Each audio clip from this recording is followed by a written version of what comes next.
നമസ്കാരം. Classmates online learning പ്രോഗ്രാമിലേക്ക് ഏവർക്കും ഹാർദവമായ സ്വാഗതം. നിങ്ങൾ ഞങ്ങളുടെ ചാനൽ സബ്സ്ക്രൈബ് ചെയ്തില്ലെങ്കിൽ ദയവായി സബ്സ്ക്രൈബ് ചെയ്യുക. അപ്ഡേഷൻ നോട്ടിഫിക്കേഷന് വേണ്ടി അടുത്തുള്ള ബെൽ ബട്ടൺ ക്ലിക്ക് ചെയ്യുക. Thank you. 10ാം ക്ലാസ് ഹിന്ദി പാഠഭാഗത്തിലെ 1ാം യൂണിറ്റിലെ 1ാം പാഠഭാഗം ബീർബഹൂട്ടി ആർണം ഹയർ സെക്കൻഡറി സ്കൂളിലെ പൂർവാധ്യാപകൻ ശശി മാസ്റ്റർ ക്ലാസ് എടുക്കുന്നു. यस, अगला खंड देखिए. दीपावली की छुट्टियों के बाद जब स्कूल खुला तो बेला के सिर पर सफ़ेद पट्टी बांधी थी. कोई उसे होए होए सफ़ेद पट्टी कह रहा था तो कोई सुल्ताना डाकू तो कोई कुछ और कहकर चिढ़ा रहा था. ये क्या हो गया बेला? साहिल ने परेशान होते हुए पूछा.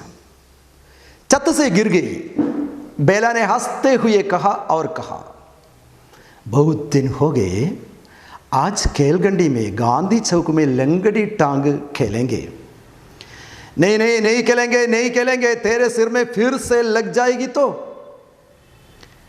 नहीं लगेगी, बेला ने जिद की और वे हमेशा की तरह सारे बच्चों के साथ गांधी चौक की बालू में पूरी खेलगंडी लंगड़ी टांग खेले. इन बच्चों को अपने चारों ओर खेलते देखकर गांधी जी की मूर्ति ऐसी दिखाई पड़ती जैसे और समय से कुछ अधिक मुस्कुरा रही हो. ओके, एक और गणना हुई. दिवाली की छुट्टी आई. दिवाली की छुट्टियों के बाद जब स्कूल खुला तो बेला के सिर पर सफ़ेद पट्टी बांधी थी. दीपावली के लिए स्कूल को उत्तर भारत का एक विशेष त्यौहार है दीपावली या दिवाली, इसलिए स्कूल को छुट्टी है 10 दिनों तक. दिवाली की छुट्टियों के बाद जब स्कूल खुला तो स्कूल रीओपन ചെയ്യാണ് दिवाली അവധിക്ക് ശേഷം. इसके बाद एक दिन स्कूल खुला तो बेला के सिर पर सफ़ेद पट्टी बांधी थी. सफ़ेद पट्टी बांधना, बैंडेज, बैंडेज मुറിവിൽ മരുന്ന് വെച്ച് കിട്ടുന്നതിനാണ് सफ़ेद पट्टी बांधना. सफ़ेद कपड़े से चोट बांधते थे, इसलिए सफ़ेद पट्टी बांधी थी बेला के सिर पर. कोई बच्चे बेला को होए हे होए सफ़ेद पट्टी इसी प्रकार कह रहा था और कोई बच्चे सुल्ताना डाकू तो कोई और कुछ कहकर चिढ़ा रहा था. चिढ़ाना टू കോസ് ടു ഇറിറ്റേറ്റ്, ദേഷ്യം പിടിപ്പിക്കുക. അങ്ങനെ ബേലയെ പല വാക്കുകളും പറഞ്ഞ് പരിഹസിക്കാൻ തുടങ്ങി കുട്ടികൾ.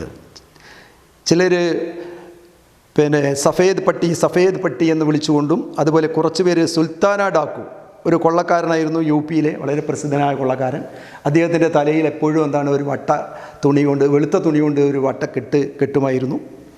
അതുകൊണ്ട് അതൊക്കെ പറഞ്ഞുകൊണ്ട് കുട്ടികൾ പരിഹസിക്കാൻ തുടങ്ങി, ബേലയെ ദേഷ്യം പിടിപ്പിക്കാൻ തുടങ്ങി. ഓക്കെ, ये क्या हो गया बेला? साहिल ने परेशान होते हुए पूछा. बेला के सिर पर पट्टी बांधते देखकर साहिल को बहुत परेशानी हुई और साहिल बेला से पूछा, ये क्या हो गया बेला? साहिल ने परेशान होते हुए पूछा. പരവശതയോടുകൂടി സാഹിൽ ചോദിച്ചു, എന്ത് പറ്റി ബേല? ഛത്ത് സെ ഗിർ ഗയി. ഛത്ത് മീൻസ് റൂഫ്, മേൽക്കൂര, വീടിൻ്റെ മേൽക്കൂരക്കാണ് പറയുക ഛത്ത്. ഛത്ത് സെ ഗിർ ഗയി, ബേലാനെ ആസ്തേ ഹുയേ കഹ ഓർ കഹ. വളരെ നിസ്സാര മട്ടിൽ ബേല പറഞ്ഞു, മേ ഛത്ത് സെ ഗിർ ഗയി ഓർ സിർ പർ ബഹുത് ബഡി ചോട്ട് ലഗി. മേൽക്കൂരയിൽ നിന്ന് വീണിട്ട് എൻ്റെ തലയ്ക്ക് വലിയൊരു മുറിവ് പറ്റി. ഇതാണ് ബേല പറഞ്ഞത്, വളരെ നിസ്സാരമായിട്ട്. और कहा बहुत दिन हो गए. बेला ने कहा साहिल से, साहिल बहुत दिन हो गए, आज खेलगंडी में गांधी चौक में लंगड़ी टांग खेलेंगे. നമ്മൾ കുറേ ദിവസമായിട്ടുള്ള 10 ദിവസമായി സ്കൂൾ അടച്ചിട്ട് നമ്മൾ കളിക്കാത്തത് കുറേ ദിവസമായി. അതുകൊണ്ട് ഇന്ന് നമുക്ക് തീർച്ചയായിട്ടും നമ്മുടെ ഡ്രിൽ പീരീഡ് എന്ത് കളിക്കണം? ലങ്കടി ടാങ്ക്, മുടന്തിക്കൊണ്ട് കളിക്കുന്ന ഒരു കളിയാണ് ലങ്കടി ടാങ്ക്. അക്ക് കളി എന്ന് പറയും. പെൺകുട്ടികളൊക്കെ സാധാരണ കളിക്കുന്നത് നമ്മളിങ്ങനെ ജമ്പ് ചെയ്തിട്ട് കളിക്കുന്നൊരു കളിയില്ലേ, അതാണ് അക്ക് കളി എന്ന് പറയുന്നത്. അങ്ങനെ ആ അക്ക് കളി കളിക്കാൻ നിർബന്ധമായിട്ടും നമ്മൾ അക്ക് കളിക്കണം, ഡ്രില്ലിൻ്റെ പീരീഡ് എന്നാണ് ബേല പറഞ്ഞത്. ഇത് കേട്ടപ്പോൾ സാഹിലിന് വിഷമായി. നെയ് കലേങ്കെ ഐസാ മത് കരോ മസ്ത് കരോ, तेरे सिर में फिर से लग जाएगी तो, अरे बेला तेरे सिर में फिर से चोट लग जाएगी तो, നിന്റെ തലയ്ക്കെങ്ങാൻ വീണ്ടും മുറി പറ്റിയാൽ എന്താ ചെയ്യുക? ഇപ്പം തന്നെ എന്തുണ്ട്, തലയിൽ വട്ടക്കെട്ടുണ്ട്, അതുകൊണ്ട് പാടില്ല, വേണ്ട വേണ്ട എന്ന് പറയുകയാണ്. नहीं लगेगी बेला ने सिद्ध किया, नहीं लगेगी नहीं लगेगी बेला ने सिद्ध की, ഇല്ല മുറി പറ്റില്ല, ചോട്ട് नहीं लगेगी ചോട്ട് नहीं लगेगी बेला ने सिद्ध की, बेला ने हट किया, बेला शाഠ്യം പിടിച്ചു, सिद्ध करना हट करना. और वे हमेशा की तरह सारे बच्चों के साथ गांधी चौक की बालों में पूरी खेलगंडी लंगड़ी टांग खेले. उस दिन सारे बच्चों के साथ बेला और साहिल पूरी खेलगंडी लंगड़ी टांग खेले. അവർ അന്നത്തെ ഡ്രിൽ പീരീഡ് മുഴുവൻ എന്ത് ചെയ്തു, അക്ക് കളിക്കുകയാണ്. इन बच्चों को अपने चारों ओर खेलते देखकर गांधी जी की मूर्ति ऐसी दिखाई पड़ती जैसे और समय से कुछ अधिक मुस्कुरा रही हो. അന്ന് ഗാന്ധി സ്ക്വയറിൽ അവർ അതിനു ചുറ്റും എന്താണ് കളിക്കാൻ തുടങ്ങിയപ്പോൾ बच्चों को अपने चारों ओर खेलते देखकर गांधी जी की मूर्ति ऐसी दिखाई पड़ती. പൊതുവെ പുഞ്ചിരിച്ചുകൊണ്ട് നിന്നിരുന്ന ഗാന്ധി പ്രതിമ അന്ന് കൂടുതൽ പുഞ്ചിരി തൂകുന്നതായിട്ട് അവർക്ക് തോന്നുകയാണ്. ഗാന്ധിജി की मूर्ति ऐसी दिखाई पड़ती जैसे और समय से कुछ अधिक, ഒന്ന് കൂടുതൽ പുഞ്ചിരിച്ചുകൊണ്ട് ഇരിക്കുന്നതായിട്ട് നമ്മുടെ പ്രവാചിക്ക് തോന്നുകയാണ് കേട്ടോ അന്ന്. और समय से कुछ अधिक मुस्कुरा रहे हो. इधर एक प्रश्न है, देखो, इन बच्चों को अपने चारों ओर खेलते देखकर गांधी जी की मूर्ति ऐसी दिखाई पड़ती जैसे और समय से कुछ अधिक मुस्कुरा रही हो. इसका मतलब क्या है? എന്തായി പറഞ്ഞതിനർത്ഥം? അന്ന് കുട്ടികൾ കളിക്കുന്ന കണ്ടപ്പോൾ ഗാന്ധി പ്രതിമ അന്ന് കൂടുതൽ പുഞ്ചിരി തൂകുന്നതായിട്ട് ലേഖകന് തോന്നുകയാണ് നമ്മുടെ പ്രഭാജിക്ക്. എന്തുകൊണ്ടാണ്? ക്യോ? इसका मतलब क्या है? बच्चे तो निष्कलंक होते हैं, उनके मन में कोई कलंक नहीं है. वे अपने जाति धर्म वर्ण आदि के बारे में कुछ नहीं सोचते हैं. वे सब भूलकर एकता से प्रेम से चारों ओर खेलते हैं. गांधी जी का स्वप्न भी यही था. इसलिए गांधी की मूर्ति कुछ और अधिक मुस्कुरा रही उस दिन. अगले खंड देखिए, और एक घटना होती है. रविवार का दिन था. साहिल अपने घर में नीम के पेड़ की डाली पकड़कर झूम रहा था. वो एक स्टूल पर चढ़कर झूलता था. अचानक टूटे स्टूल की एक कील साहिल की पिंडली में लग गई. 1 इंच गहरा गड्ढा हो गया. रविवार का दिन था. अंदर ഞായറാഴ്ചയായിരുന്നു. साहिल अपने घर में नीम की पेड़ की डाली पकड़कर झूम रहा था. साहिल के घर आंगन में एक नीम का पेड़ था. नीम का पेड़, वेपमരം.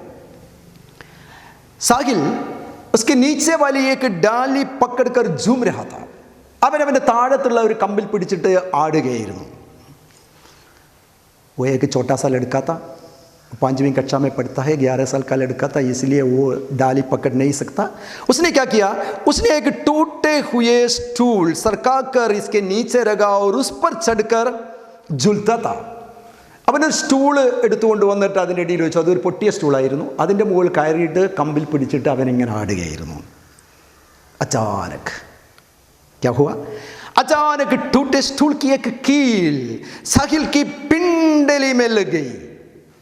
പെട്ടെന്നാണ് ആ പൊട്ടിയ സ്റ്റൂളിൻ്റെ ഒരു ആണി അവൻ്റെ കാൽ വണ്ണയിലേക്ക് ഇങ്ങനെ തുളഞ്ഞു കയറിയത്. കാലിൻ്റെ മുട്ടിന് കീഴിലുള്ള പിൻഭാഗത്തുള്ള മാംസപേശിയാണ് പിണ്ടലി എന്ന് പറയുന്നത്. പിണ്ടലി. अचानक टूटे स्टूल की एक कील मीन्स नेल, आनी, साहिल की पिंडली में लग गई और 1 इंच गहरा गड्ढा हो गया. 1 इंच ആഴത്തിലുള്ള ഒരു കുഴി കാലിൽ രൂപപ്പെട്ടു സാഹിലിൻ്റെ. 1 इंच गहरा गड्ढा हो गया. ओके. उसे सरकारी अस्पताल में पटरी बंद छुआने के लिए ले जाया गया. उसने देखा कि 2 लोगों को छोड़कर आगे बेला खड़ी है. सिर में पट्टी बंधुआने आई है। स्कूल आते जाते हुए और कक्षा में कई दिनों तक 2 ऐसे बच्चे दिखाई देते रहे जिनमें से एक के सिर पर पट्टी बांधी होती और एक की पिंडली में सफ़ेद पट्टी वाले ये दोनों कहीं पर भी साथ ही दिखाई देते। ओके, देखिए अगला खंड। उसे साहिल को सरकारी अस्पताल में पट्टी बंधवाने के लिए ले जाया गया। साहिल अपनी मॉम के साथ अस्पताल में पट्टी बंधवाने के लिए गया। उसने देखा कि 2 लोगों को छोड़कर आगे बेला खड़ी है। साहिल ने देखा कि उसको छोड़कर 2 लोगों को छोड़कर आगे बेला खड़ी है।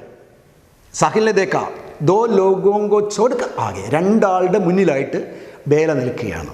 साहिल ने उसे पहचान लिया बहुत आसानी से, क्योंकि उसके सिर पर भी एक सफ़ेद पट्टी बांधी थी, इसलिए साहिल ने आसानी से बेला को पहचान लिया। अचानक ओके, स्कूल आते सिर में पट्टी बंधवाने आई है। बेला भी सिर में पट्टी बंधवाने आई है। അവളും മുറിവിൽ മരുന്ന് വെച്ച് കെട്ടാൻ വേണ്ടി സർക്കാർ ആശുപത്രിയിൽ വന്നതാണ്। स्कूल आते जाते हुए और कक्षा में कई दिनों तक 2 ऐसे बच्चे दिखाई देते रहे जिनमें से एक के सिर पर पट्टी बांधी होती और एक की पिंडली में। സ്കൂളിൽ കുറേ ദിവസങ്ങളോളം 2 ഇത്തരത്തിലുള്ള കുട്ടികളെ കാണപ്പെടുകയാണ്। ഒരാളുടെ തലയിൽ മുറിവിൽ കെട്ടിയിട്ടുണ്ട്, ഒരാളുടെ കാൽവണ്ണയിലും। सफ़ेद पट्टी वाले ये दोनों कहीं पर भी साथ ही दिखाई देते। അങ്ങനെ വെളുത്ത കെട്ടുകളോടുകൂടിയുള്ള കുട്ടികളെ എല്ലായിടത്തും സ്കൂളിലും ക്ലാസ്സിലും മൈതാനിയിലും വഴിയിലും ടൗണിലും ഒക്കെ എന്താണ് അവരെ എല്ലായിടത്തും ഒരുമിച്ച് എന്താണ് കാണപ്പെട്ടു। इस खंड में एक पटकथा ज़रूर आएंगे।